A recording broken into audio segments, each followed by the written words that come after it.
Climate Change and Indigenous Communities of the Amazon, Coordinator of Indigenous Communities of the Amazon Basin. Man and nature have a connection. Human beings are connected with the spirit of nature. In this relationship, they share the nature's behavior and the indigenous community's cultural behavior as well. Here we don't want to cut our trees. The trees give us medicine and fruit, and we even use them to make canoes. Flooding rains where once was dry land. Rising waters devastating river shorelines. Excessive heat, humidity, less agricultural productivity. These are the evidence of climate change, which harmful effects have made indigenous communities of the Amazon basin more vulnerable. Today, actions are being taken to reverse this global phenomenon. The coordinator of indigenous communities of the Amazon basin, COICA, has started a training program which involves leaders and community members who will participate actively in order to change the situation. COICA has also its own proposals, which include the legal security of indigenous territories through the Amazonian Indigenous REDD, or the holistic management of indigenous communities' territories. This proposal is being developed through a cooperative project with the Inter-American Development Bank in order to introduce this vision and these tools to the main organizations as our fundamental proposal. This is an alternative to conventional REDD Plus proposals that is not aimed only at an international audience, but a local level as well.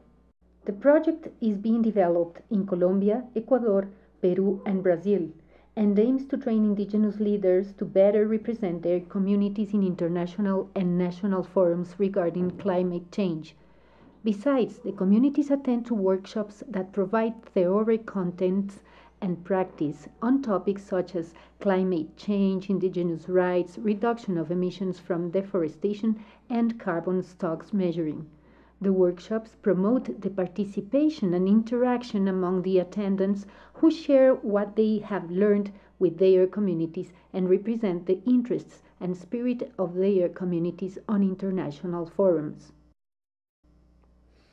Today there is much discussion about REDD+, but we as indigenous communities have always spoken about it. Despite of not knowing or referring to the subject as such, we have always conserved our territories. In order to reinforce the adaptation and mitigate the climate change, we require the conservation of our territories. If we continue to live the way our foreparents used to live, we can strongly help to support the planet balance. This is very significant because, despite of not having attended to universities at all, as indigenous people we are biologists and engineers, and we truly know how to conserve our territory and natural resources. We came with this feeling since the day we were born, and I believe we must continue down this path. In this project, supported by the Inter-American Development Bank, indigenous Amazonian communities decide by themselves how to improve their living conditions affected by climate change. Indigenous communities will receive training in GIS, Geographic Information Systems, handling of GPS and mapping, and carbon stocks monitoring. The intention is that the same indigenous communities will be the ones that protect their forests, report the data, and design projects to sustain the ecosystem services and biodiversity in accordance to their own traditions and habits.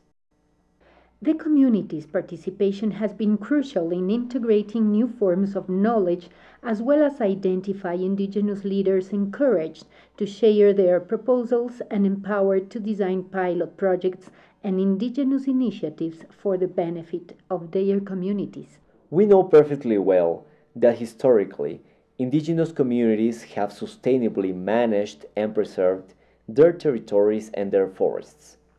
And let me tell you that historically those lands and forests have been less affected. Therefore, indigenous proposals are comparable to other government policies regarding natural areas protection. We, as indigenous communities, have conserved rationally and in a sustainable way our resources from one generation to another. So, if this is what guarantees us, and that is the value and benefits, we will work on them, for present and future generations. The implementation of this project is reinforcing the ancestral knowledge of the communities of the Amazon basin. Makite. I yachi yahanungan mayaru menu. Ain sang tarimet ains yengda sa wakira krumga. I takatri nahanmo. I turamo. I kem ayamramo. I viagmo rit imdi ketintamo. I uchiri nuinyaktin.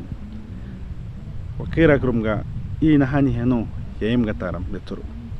Huncham amahi hoka I apari I apachri kanurarmo hai ikyam ayamrakur tukke kakaramahi atum nunga mesmo I pugernahani makite. Caring for the well-being of our Amazonian communities is a necessity that we are all committed to, and is a duty for everyone. For the well-being of our families, the environment, and our planet, we have inherited knowledge that adds up to what we are currently learning. Together, this knowledge shapes our heritage and legacy. We, as indigenous communities, are no longer invisible. Now we have wide and highly visible platforms which we need to work on, implement, and, more than anything, raise our voice with the messages that come from the communities we represent. The elders, adults, children, women, and communities that have sent us. The goal of COICA is to encourage brothers and sisters of communities in the Amazon to continue learning, to empower themselves, to firmly and clearly carry their voices to national and international forums, and access to technology to efficiently combat climate change.